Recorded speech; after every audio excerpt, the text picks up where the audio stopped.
Continuamos desarrollando el módulo 2 del diplomado en formulación y evaluación de proyectos de inversión pública en el marco del SNIP.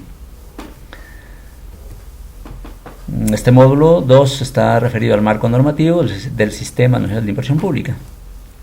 Y en este caso nos corresponde desarrollar la clase 3. Algunos aspectos relacionados a conceptos más importantes y desarrollos del marco normativo del SNIP.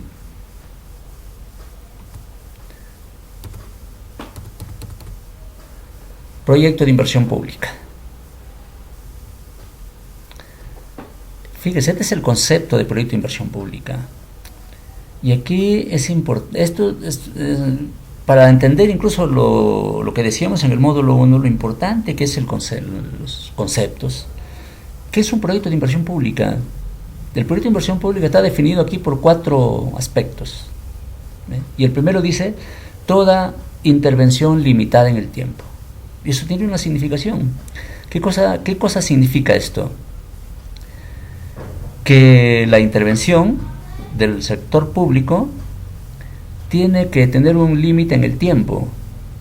O sea, no es que yo haga un proyecto hoy para usarlo de aquí a unos cuantos años más adelante. Si el proyecto se ejecuta hoy, es porque hoy día es necesario y porque en este tiempo previsto, en el tiempo de evaluación del proyecto, en el horizonte de evaluación del proyecto, tiene que este proyecto funcionar y obtenerse los beneficios que se han establecido en el estudio correspondiente. Entonces, cuando se elabora un proyecto de inversión, tiene que tenerse en cuenta que esta intervención del Estado es para un tiempo determinado.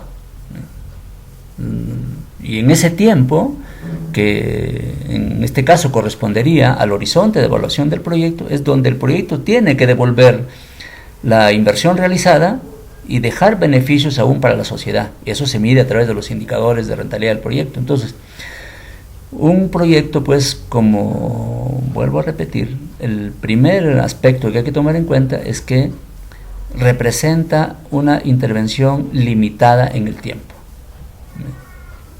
Segundo, que utiliza total o parcialmente recursos públicos, o sea, recursos del Estado, recursos que nos pertenecen a todos los ciudadanos. Entonces, acá, digamos, incluso la ciudadanía, los ciudadanos en particular, deberían ser mucho más celosos en el uso de estos recursos, porque nos corresponden a todos. Y además su uso está destinado para ser limitado en el tiempo. No se pueden usar los recursos ni prematuramente ni tardíamente.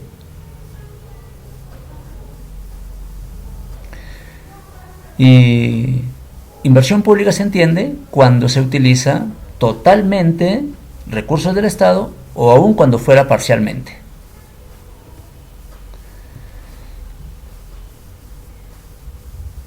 ¿Qué cosa significa un proyecto de inversión pública? Significa de que se está utilizando estos recursos ¿con qué fin? Con el fin de crear, ampliar, mejorar, modernizar, recuperar o rehabilitar la capacidad productora de bienes o servicios de una entidad. Para eso es un proyecto.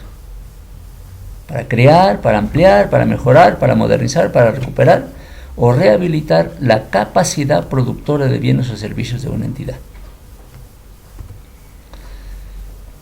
Y por último, el proyecto de inversión pública debe generar beneficios durante la vida útil del proyecto y que sean independientes de los otros proyectos. ¿Qué significa esto de que el proyecto debe generar beneficios durante la vida útil? Fíjate, un proyecto tiene una vida útil y generalmente la vida útil es mayor al horizonte de evaluación del proyecto. Entonces, cuando nosotros formulamos un proyecto de inversión, terminamos evaluando el proyecto, pero el proyecto lo evaluamos para un horizonte de tiempo. ¿Por qué? Porque el proyecto tiene una limitación en el tiempo. ¿Ve? Esto es sumamente importante. Vamos a tratar de resaltarlo en todo caso esto, fíjese. Intervención limitada en el tiempo. Eso significa que el proyecto va a ser rentable para el tiempo en el cual se le está evaluando. No es que el proyecto pueda ser rentable después. Ustedes posiblemente recuerdan, por ejemplo, cuando se construyó acá un estadio pues para 60.000 personas en la ciudad de Arequipa, de la Universidad Nacional de Arequipa. Entonces, pero ¿cómo construyes un estadio tan grande si nunca se ha llenado ese estadio, ¿no? Al final de cuentas, una sola vez se llenó en toda su vida hasta ahora, cuando se jugó ahí un partido internacional entre Cienciano del Cusco y River Plate de Argentina. Pues nunca más se ha llenado. Entonces, ¿para qué? No, pero ya pues después se llenará. El problema no es que después se llenará, el asunto es que tú tienes que ejecutar los recursos públicos para que estos te rindan los beneficios en el tiempo en el cual tú lo has diseñado. A eso se refiere esta limitación en el tiempo.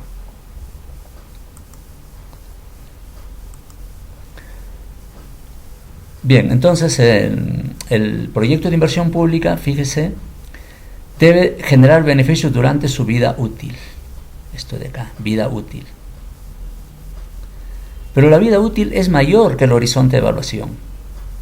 Por eso, fíjese, un proyecto de inversión pública bien diseñado estaría garantizando su aporte, o en él estaría garantizado el aporte al desarrollo socioeconómico del país. ¿Por qué?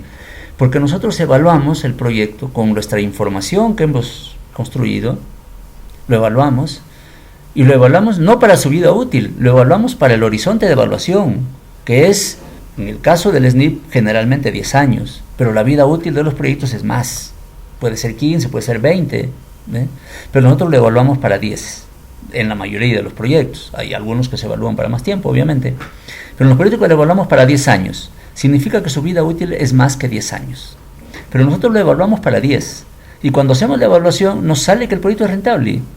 ¿Qué cosa significa que el proyecto sea rentable? Significa que el proyecto te va a devolver lo que has invertido y te va a generar un beneficio adicional a favor del beneficiario. ¿Y eso cuándo lo genera? Durante el horizonte de evaluación. Es decir, si el horizonte de evaluación es 10 años, a los 10 años el proyecto ya te ha devuelto toda la inversión y te ha generado beneficios.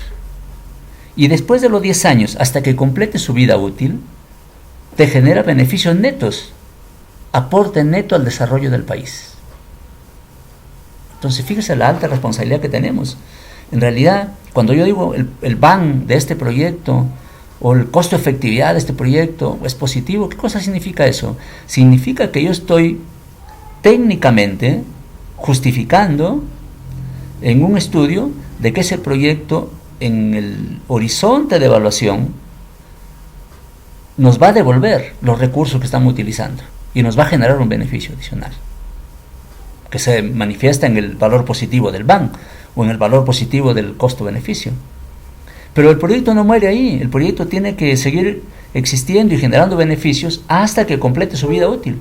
Obviamente en los últimos años de vida útil los servicios serán prestados ya con una rebaja en su calidad, pero en los años que corresponde al horizonte de evaluación el proyecto tiene que rendir los beneficios al 100%. Si no ocurre así, obviamente que el proyecto deja de tener rentabilidad. El proyecto puede ser incluso un desperdicio de recursos. Por ejemplo, cuando se construye una carretera y la carretera se destruye a los 5 o 6 años, o a los 5 o 6 años ya empieza a ser deficiente. ¿Qué significa eso? De que estamos desperdiciando recursos. Y habrá que hacer la evaluación ex post para ver dónde está la responsabilidad de que esto ocurra así. Pero fíjese, solamente estudiando el concepto de lo que es un proyecto de inversión pública, sacamos todo este tipo de conclusiones.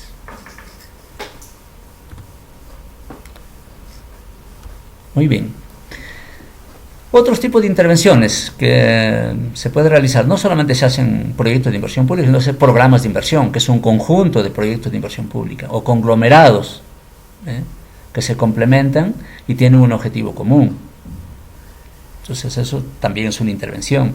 El conglomerado es un conjunto de PIBs de pequeña escala que comparten características similares. Bueno, esto digamos que debiera ser utilizado casi continuamente cuando se trata de pequeños diseños, porque imagínense la duplicidad de esfuerzo que se hace para hacer pequeños perfiles, ¿no es cierto? Así, aun cuando fuera un perfil simplificado, pero hay que hacer 2, 3, 4 perfiles distintos cuando se podía tranquilamente hacer un conglomerado.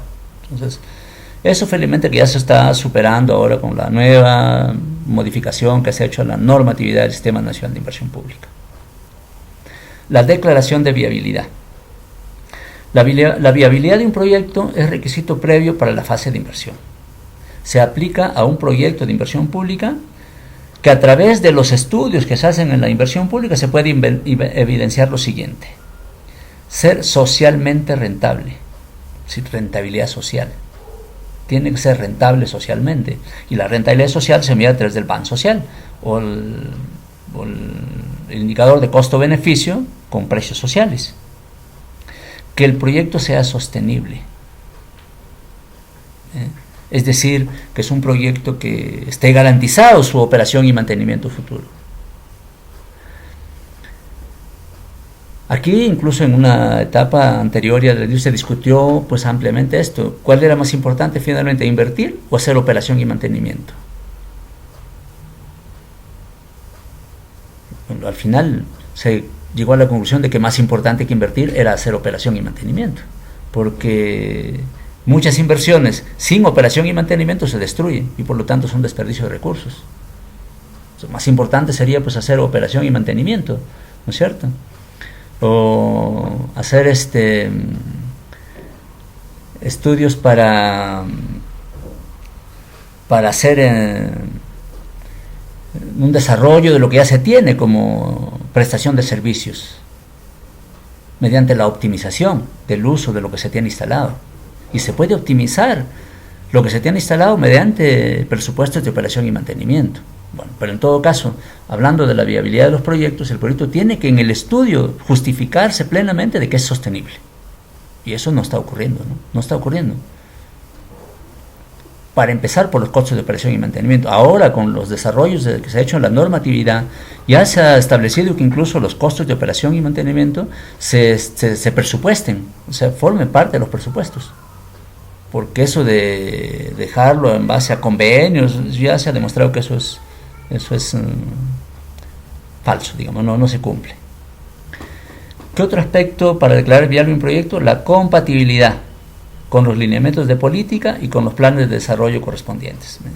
Aquí ya hemos dicho también la importancia que tiene el marco macroeconómico multianual, porque a veces, como todos nosotros ya conocemos perfectamente los planes de desarrollo, pues son demasiado generales, o demasiado repetitivos, o demasiado ambiciosos, que en realidad ahí cabe todo, entonces cualquier cosa se articula a esos planes.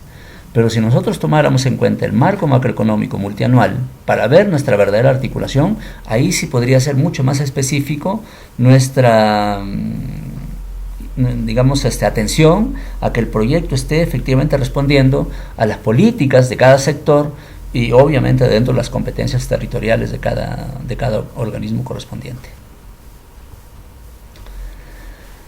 Los costos de operación y mantenimiento. ¿Qué cosas son los costos de operación y mantenimiento? Primero, ¿qué son los costos de mantenimiento? Los costos de mantenimiento financian el conjunto de actividades, operaciones y procesos requeridos para que la infraestructura, maquinaria, equipo y procesos regulares de la entidad conserven su condición adecuada de operación. Entonces los costos de mantenimiento son eso, costos que se tienen que incurrir para garantizar la adecuada operación de los equipos, de la infraestructura. A eso se le llama costos de mantenimiento. ¿Qué son los costos de operación? Son aquellos que financian el conjunto de actividades, operaciones y procesos necesarios para que aseguren la provisión adecuada y continua de los bienes y servicios de la entidad. Entonces se complementan. Los costos de mantenimiento son para que funcionen bien los equipos, las instalaciones. Y los costos de operación para garantizar que estos equipos pues puedan proveer de manera adecuada y continua los servicios que está prestando la entidad. Las fases y procedimientos que se deben tener en cuenta en el proyecto de inversión pública. Aquí tenemos una herramienta importante que es el ciclo del proyecto. Entonces fíjese, todo proyecto tiene un ciclo y el ciclo del proyecto se inicia pues con una idea. Antes de la idea se pasaba directamente a la inversión. Acá, ¿ve? O sea, al funcionario público se le, digamos, ocurrió una idea, buena o mala, y directamente se pasaba a la fase de inversión, a la elaboración de un expediente técnico y a la ejecución. No se pasaba por una fase de estudio de preinversión. Pero ahora incluso se considera pues de que yo por lo menos he escuchado a muchos argumentar de que esto resulta inútil, Y en algunos casos, digamos, como que yo lograba entender casi que sí, ¿no? Por ejemplo, cuando los expedientes técnicos modifican totalmente el presupuesto elaborado en el estudio de prefactibilidad, o perdón, en el estudio de preinversión. Si el expediente técnico va a modificar el presupuesto elaborado por el estudio de preinversión en montos, digamos, importantes, quiere decir entonces que esto está mal hecho. Y si esto está mal hecho, si el presupuesto está mal hecho, imagínense cómo estará de mal hecho lo anterior, el marco lógico del proyecto, todo el diagnóstico. Entonces, claro, por eso es que la responsabilidad de quienes están preocupados en capacitarse en la formulación y evaluación de proyectos de inversión pública tienen que tomar en cuenta el peso que tiene esta etapa del ciclo, la etapa de preinversión. Esta etapa es lo que va a garantizar que esto de acá tenga impacto en el desarrollo y en el bienestar de la sociedad. Esto de acá puede ser muy bien hecho, puede estar muy bien elaborado, pero no sabemos cuál va a ser el impacto, no sabemos cuál va a ser su contribución al desarrollo, efectivamente. Esto es lo que determina eso, los estudios de preinversión. Entonces, el ciclo del proyecto tiene pues tres fases. La preinversión, que corresponde a los proyectos, la fase de inversión, que es la ejecución de la inversión, a partir de los estudios definitivos o del expediente técnico, y la fase de posinversión, que tiene que ver con la operación y mantenimiento y con la evaluación ex post. Esto hasta ahora no se ha hecho de los proyectos. Ya, digamos, en las nuevas políticas que se están tomando en la DGIP, pues se está planteando la necesidad de iniciar ya la etapa de evaluación ex post. Bien. Entonces, además, este ciclo del proyecto es una verdad teórica, pues. ¿Ve?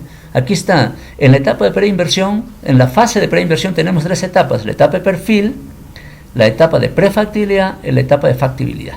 Entonces, a muchos he escuchado decir también, no, el SNIP ya eliminó la etapa de prefactibilidad. No es que lo ha eliminado. El SNIP no ha eliminado la etapa de prefactibilidad. Lo que el SNIP ha hecho es incorporar esta etapa de prefactibilidad, lo ha incorporado al estudio de perfil. ¿Ve? Entonces, dentro de lo que es ahora la actividad del SNIP, dentro de la etapa de perfil, se ha incorporado el estudio de prefactibilidad, ¿ve? y se ha creado una etapa previa que es la del perfil simplificado. ¿Ve? Entonces, no es que se haya eliminado la prefactibilidad, sino que la prefactibilidad se ha incorporado a los estudios de perfil. Es decir, ahora tenemos estudios de perfil que están hechos a un nivel de prefactibilidad. Y los otros perfiles, que son los perfiles simplificados, son aquellos pues, que se utilizan para proyectos de menor cuantía. Y luego los estudios de factibilidad. Entonces, este ciclo del proyecto también es muy, muy importante, así como hemos visto en el concepto y la definición del proyecto, es muy importante entender el ciclo del proyecto. El proyecto tiene un ciclo total. ¿Ve? El SNIP solamente es responsable de esto de acá, ¿ve? Y de hacer seguimiento a lo demás. ¿Ve? Pero de acá es la principal responsabilidad del SNIP, es esto: garantizar la calidad de los estudios de preinversión y luego hacer el seguimiento a todo el ciclo del proyecto hasta la evaluación ex post. Pero su responsabilidad principal está acá. ¿Qué cosa es la fase preinversión? Que es la que nos está preocupando en este momento. En esta fase comprende la elaboración del perfil, que además incluye el análisis de nivel de estudio de prefactibilidad, que es lo que le estaba diciendo. ¿Ve? Entonces, los estudios de preinversión implican la elaboración de los perfiles. Y estos perfiles incluyen el estudio de prefactibilidad, que en términos prácticos, este estudio de prefactibilidad significa que uno ya ha profundizado en los datos, a la información correspondiente para descartar todas las alternativas que no son viables y quedarse únicamente con la selección de la alternativa que es viable. Ese es el estudio de prefactibilidad. En cambio, el perfil en general presenta las distintas alternativas. Los estudios de prefactibilidad profundizan en el estudio de esas alternativas y eligen la más viable, la más factible. Entonces, eso ya está incorporado ahora al estudio de perfil. Y queda antes, como una etapa previa, los estudios de perfil simplificado. El órgano responsable de la evaluación del PIB podrá recomendar estudios adicionales a los requeridos para dar la viabilidad, dependiendo de las características o de la complejidad del proyecto. Entonces, en este caso, el órgano responsable, que es la OPI, pues podrá recomendar estudios adicionales a los requeridos para dar la viabilidad, dependiendo de las características o la complejidad de cada proyecto. Un PIB puede ejecutarse en más de un ejercicio presupuestal, conforme al cronograma de ejecución de los estudios de preinversión. Los estudios de preinversión consideran que hay que tomar en cuenta los parámetros y normas técnicas para la formulación, el anexo 9 del SNIP. Entonces, todos nosotros tenemos ahora pues la obligación de estudiar este anexo 9. Nosotros vamos a colgarlo acá en el aula virtual para que ustedes puedan leer. Además que pueden tener acceso directo a este anexo entrando a la página del MEF. Encuentran el anexo 9. Ahí se fijan todos los parámetros y las normas técnicas para la formulación del proyecto. Los parámetros para la evaluación, el anexo 10.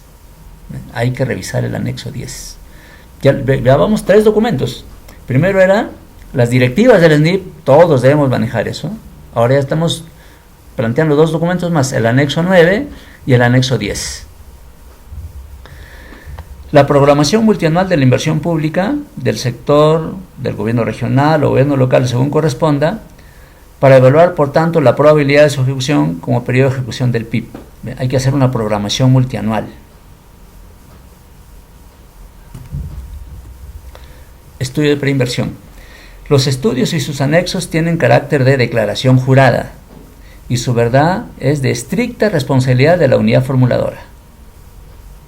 Los estudios y sus anexos tienen carácter de declaración jurada, se establecen responsabilidades. Eso es lo que tiene que tener en cuenta todo formulador de proyectos. Y su veracidad es de estricta responsabilidad de la unidad formuladora, siendo aplicables las responsabilidades que determine los organismos públicos correspondientes y la legislación vigente. Entonces, hay que tener en cuenta pues que cuando formulamos un proyecto, en realidad estamos asumiendo una alta responsabilidad. Claro que funcionalmente esto le corresponde a la unidad formuladora, ¿no? La unidad formuladora, cuando contrata a un consultor particular, tendrá que tomar las debidas previsiones del caso. El órgano que declaró viable el PIB es responsable de la custodia de los estudios conforme al marco legal vigente. En este caso, las OPIs. Para el registro de la declaración de viabilidad de un PIB deberá incluir la ficha de registro del PIB.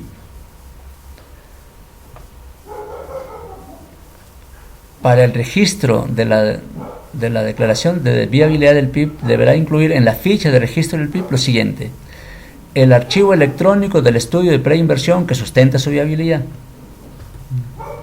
el resumen ejecutivo del estudio escaneado,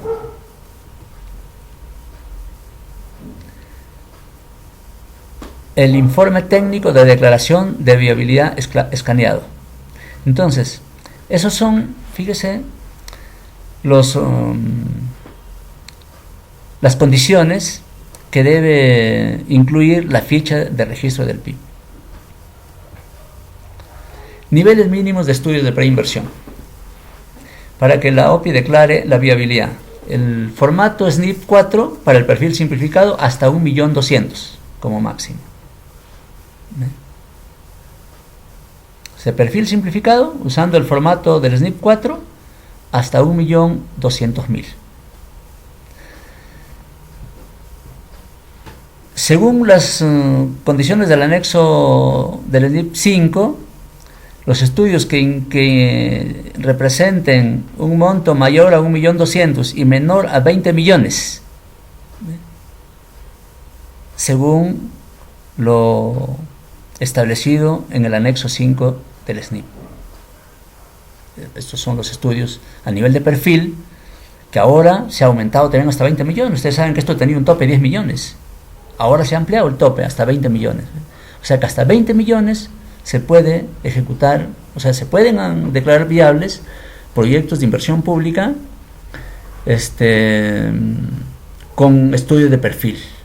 Obviamente en este perfil, que ya no es perfil simplificado, sino el perfil que incorpora los estudios de prefactibilidad. Pero con perfil se puede ejecutar inversiones hasta por 20 millones. Luego tenemos los proyectos de inversión pública mayores a 20 millones. Esto hay que elaborarse de acuerdo al anexo 5 del SNIP y al anexo 7, para los proyectos que rebasen este monto de 20 millones. Está prohibido el fraccionamiento de un PIB bajo responsabilidad de la unidad formuladora que formula y registra la intervención en el banco de proyectos y del órgano que declara viable, de ser el caso. Bueno, eso también hay que tener en cuenta. Plazos para la evaluación de los estudios de preinversión. Para el perfil simplificado, 10 días. Para el perfil, 30 días. Para los estudios de factibilidad, 40 días. Esto es una cosa que está debidamente normado, pero no se cumple, pues eso habría que hacer una evaluación por qué, pero aquí todo está en la normatividad del Sistema Nacional de Inversión Pública, está establecido, los plazos correspondientes. En la fase de inversión, el expediente técnico. Con el expediente técnico se inicia la fase de inversión. Las disposiciones para los estudios definitivos o expedientes técnicos son de aplicación a los términos de referencia, a las especificaciones técnicas y a los demás documentos equivalentes. Informe de consistencia, el formato del SNIP número 15. En este formato se debe considerar si existe o no consistencia entre los objetivos del PIB, el monto de inversión, la localización geográfica o área de influencia, la alternativa de solución, metas asociadas a la capacidad de producción del servicio, tecnología de producción y plazo de ejecución. Entonces, cuando hay consistencia entre el perfil y el expediente técnico, se rellena el formato 15 y ya se puede ejecutar la inversión. Claro que eso no va a ocurrir cuando no existe esta compatibilidad, cuando haya, por ejemplo, modificaciones, porque sí es posible que se puedan realizar modificaciones en el momento del estudio definitivo o el expediente técnico. Pero en tanto haya consistencia entre el estudio definitivo, expediente técnico y el proyecto de inversión pública, entonces simplemente con el formato 15 se da paso a la ejecución de la inversión.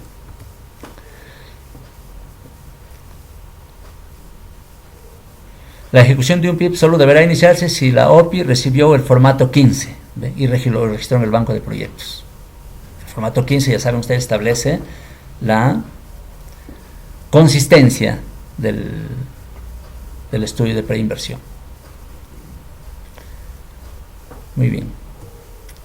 Modificaciones en la fase de inversión. Modificaciones no sustanciales. ¿Se pueden hacer modificaciones al proyecto de inversión? Sí, pero modificaciones no sustanciales. ¿Qué cosas significan modificaciones no sustanciales? Aumento en metas asociadas a la capacidad de producción del servicio. Aumento en metrados. Cambio en la tecnología de producción. Cambio en la alternativa de solución por otra prevista en el estudio. Cambio de localización geográfica dentro del ámbito de influencia del PIB. Cambio de modalidad de ejecución. Resultado del proceso de selección, plazo de ejecución. Entonces, todas estas modificaciones son consideradas no sustanciales y que pueden considerarse, digamos, en el expediente técnico.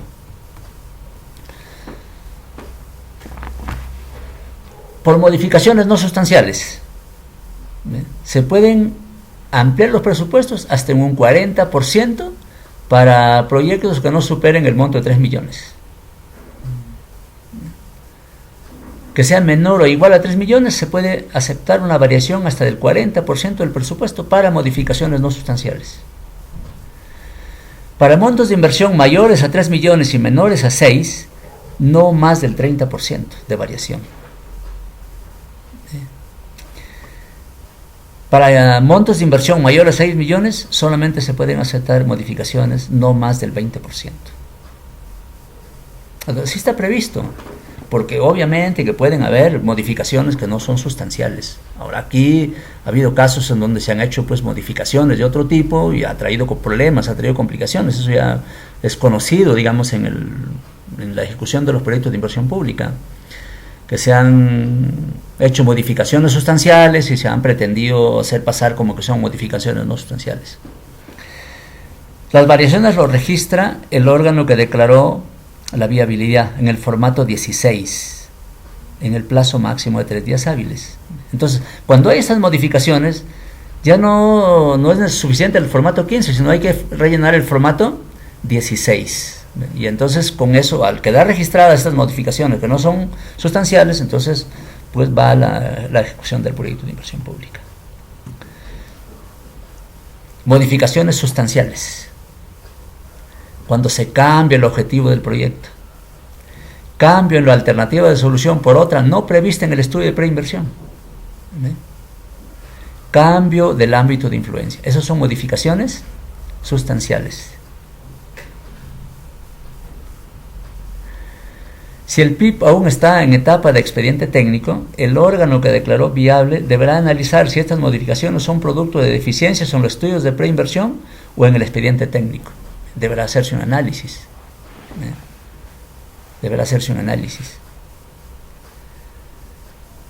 Y en todo caso, pues pasará a estudio de verificación de viabilidad. Pero esto requiere un análisis para ver de quién es la responsabilidad. Y ahí, obviamente, que hay también pues responsabilidades muy claramente establecidas. Verificación de viabilidad. Cuando ocurren estas modificaciones sustanciales hay que ir a una verificación de viabilidad. Definición: el órgano que declaró la viabilidad realiza una nueva evaluación del PIB, considerando las modificaciones como requisito previo a su ejecución. Eso significa verificación de viabilidad. ¿Quién es ese organismo? El órgano que declaró viabilidad. El órgano que declaró viabilidad lo registra en la DGIP, salvo que tuviera recomendaciones. Plazo 10 días hábiles. Información: proyectos, anexo SNIP 16, formato SNIP 17. Programa de inversiones, anexo SNIP 17. Si el monto de inversión varía a un nivel de estudio de preinversión superior, la unidad formuladora deberá presentar a la OPI la información correspondiente a dicho nivel. Entonces, aquí cuando se presenta este tipo de modificaciones, que ya son modificaciones sustanciales, pues hay que ir a una verificación de viabilidad, que implica ya todo un proceso que podemos tener una idea más completa revisando el anexo SNIP 16, y ahí vamos a ver qué cosa es lo que efectivamente se establece para llevar a cabo esta verificación de viabilidad.